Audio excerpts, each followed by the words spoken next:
Today we've got our first real look at gliders in Microsoft Flight Simulator, along with everything we currently know about the 40th Anniversary Edition.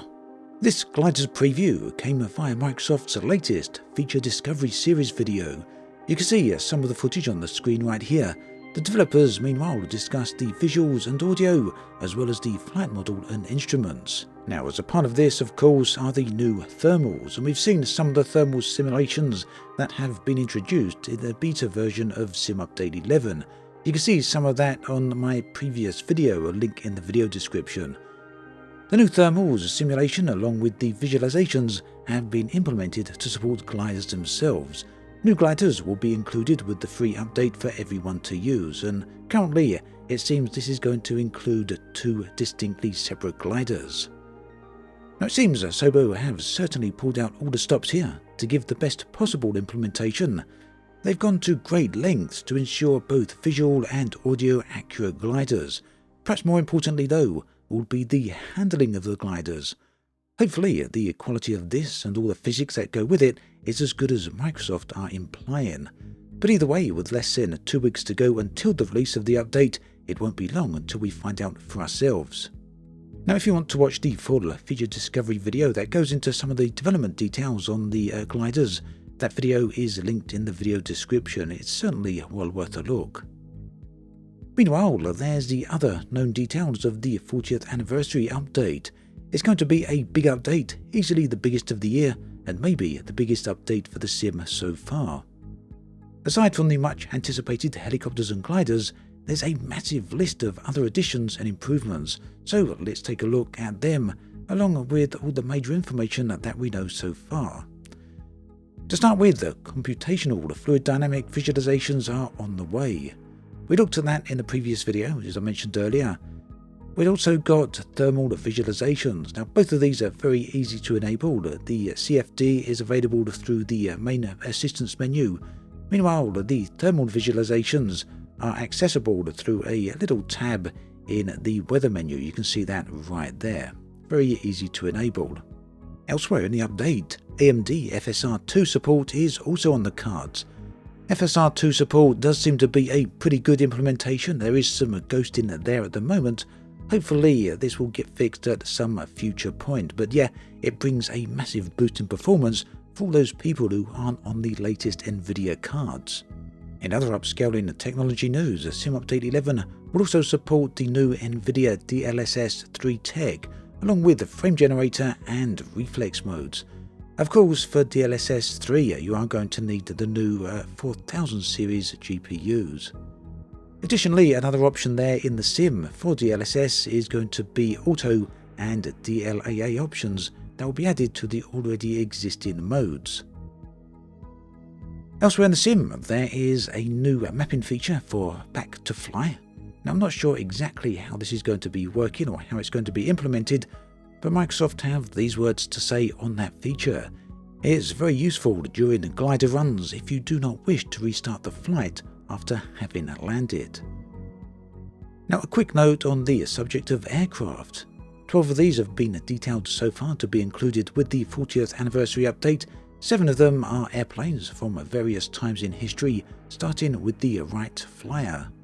2 helicopters have been announced, the Bell 407 and the Cabri G2. There's also 2 gliders, the LG 818 and the DJ1001E Neo.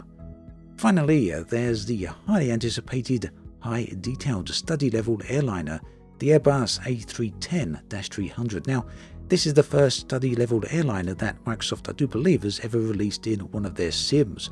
Quite a surprise to see this one happen. It was announced a little while ago, but yeah, this should be a really nice addition. And considering that this is a free update and these type of planes often cost around $60 to $150, this is going to be, like I say, a great feature. Also expect to see 12 heliports dotted throughout the sim, 12 glider airports, as well as 6 commercial airports. Now it's unlikely there will be any city or country updates, as these are usually reserved for world updates or city updates.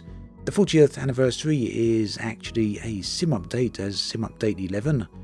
We do know, however, that Microsoft are bringing back some classic missions from previous versions of the sim. I think there's going to be around about 20 different missions here, so some of them you're likely to remember if you've ever used the previous versions of Microsoft Flight Simulator. In other areas of the sim, there's going to be a wide selection of improvements, changes and bug fixes. Now, there's a massive list that can be found on the beta release notes. However, keep in mind that these are for the current beta build. Most of them will certainly make it into the live service release. However, it's also likely there will be further additions. But yeah, if you want to look at the current release notes, you can find the full version linked in the video description. But here's a few highlights that really did stand out to me. Importantly, several crashes have been fixed. Microsoft haven't detailed precisely what fixes these are, but hopefully they bring more stability that would be much needed, at least for some people. They also state there's a number of ongoing optimization fixes, specifically for memory leaks. There's also numerous navigation and traffic fixes going in. Some of these are much needed, such as the addition of departure procedures for air traffic and fixes for live planes, but that are always using the same runway. However, it seems that on the whole, ATC again isn't yet receiving any major overhauls, despite many people constantly requesting such a feature. So this is certainly somewhat disappointing, but maybe again something for the future, although this has been a long time requested now, 2 years at this point. Moving on to weather, METAR data has been changed to have interpolation every 10 minutes. This has been done to avoid haze apparitions, they say, being too abrupt. And to further help here, temporal fade-in will occur over a period of 1 minute. The next one is a small change, but this one will make a huge visual improvement, at least for me and perhaps other content creators, and that is the rather irritating issue with the sun disk shining through clouds, thick clouds at that. This is something that will no longer happen. And whilst Microsoft say this won't affect the overall lighting conditions, it's a very weird anomaly that I'm going to be very happy to see gone. Now, another thing here for computational fluid dynamics, they're going to now account for ground objects, helipads and rooftops. It's also going to support a sloped ground orientation, and additionally sun-exposed slopes are going to be receiving more heat. So all of these things are definitely going to play a big part in the use of both helicopters as well as gliders. Now, final note here in terms of visuals, the Darkstar airplane has had some improvements to the cockpit rendering, whilst car size and density has been changed for those who use the low graphical settings.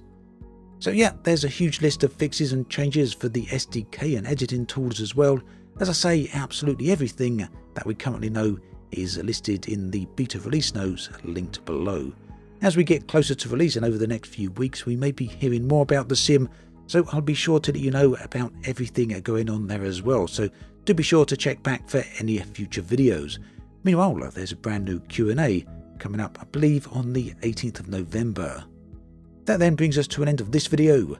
As always, thanks for watching. I'll catch you guys and girls next time.